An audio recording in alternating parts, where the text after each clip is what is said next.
Beamish Hall Hotel having an away day with the Missional Leadership for Growth course. I've been participating in that course since last September, and we were asked to gather a group from the parish to join us. So this is the group, or most of the group, who I've gathered in Jarrow. So, we're doing the Missional Leadership for Growth across the two parishes. What do you think that's brought us? Friendship. Ideas with each other. Mm-hmm. It's brought us closer together as a community with St Wilfrid's and St Matthew's. Mm-hmm. It's interesting to see how the two churches work together, and the differences, but also the similar things that we do. Because we are totally different churches, aren't we? Yeah. We are. Absolutely. Yes. And we're building on things we've done in the past, because we have been working together for a few years, and so we're growing and doing things together even more. Mm-hmm. Mm-hmm. Our project is to open up to our wider community to find out what their needs are, and we've been experimenting with running different types of services which might have a wider appeal. Give us confidence to walk out and meet people and bring them in, because that's what we want to do, reach the community.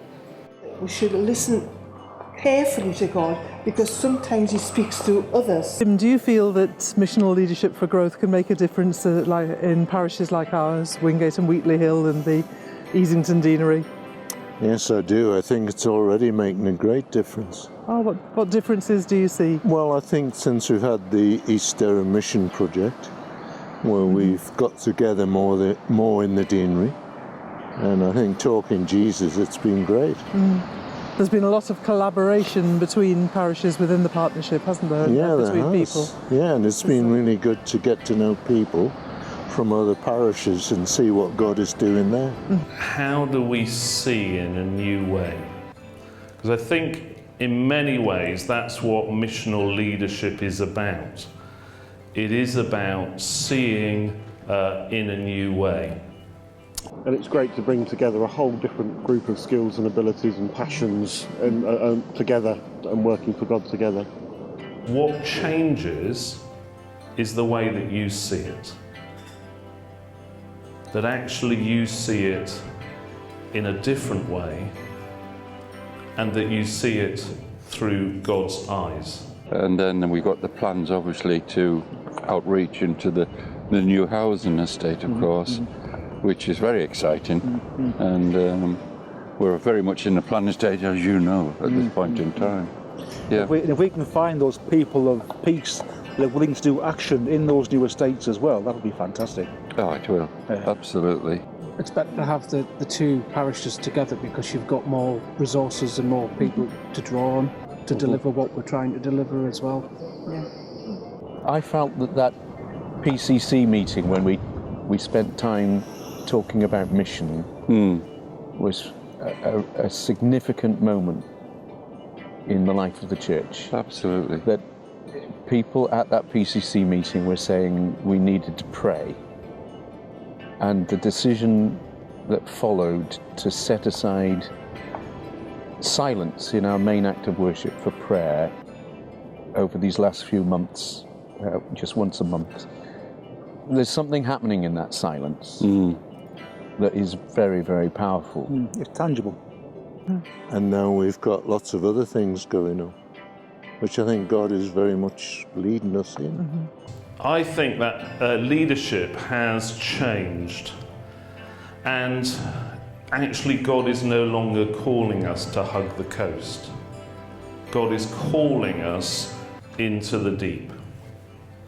It's safer to hug the coast, to have that sense that we know exactly where we are, and if anything goes wrong we can quickly pull in to land. But I don't actually believe that's where God is calling you.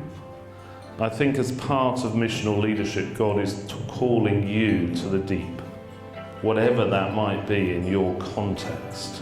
So one of the things we're doing in like cutting loose from this anchor and away from the coast is on Wednesday, this next week, we are hosting in a local pub called Park Horse an evening of body, soul and spirit healing, dream interpretation, prophecy and all that sort of stuff.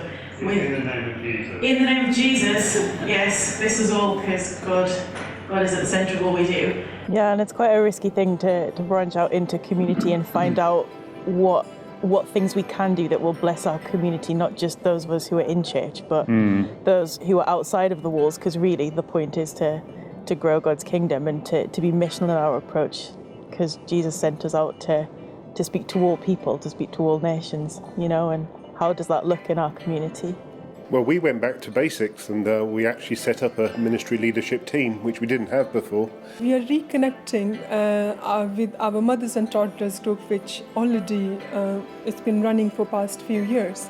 So we are re-strengthening the relationship with the families who come and attend and bring their children for mothers and toddler group. After a lot of prayer and talk, we found out things were starting to turn around, and then Talking Jesus came sort of along and focused our minds along with the Missional Leadership group that Julie's been involved with. And that weekend was a massive turning point. Well, there was a Talking Jesus event. I think that was a big move as well in the town. Okay.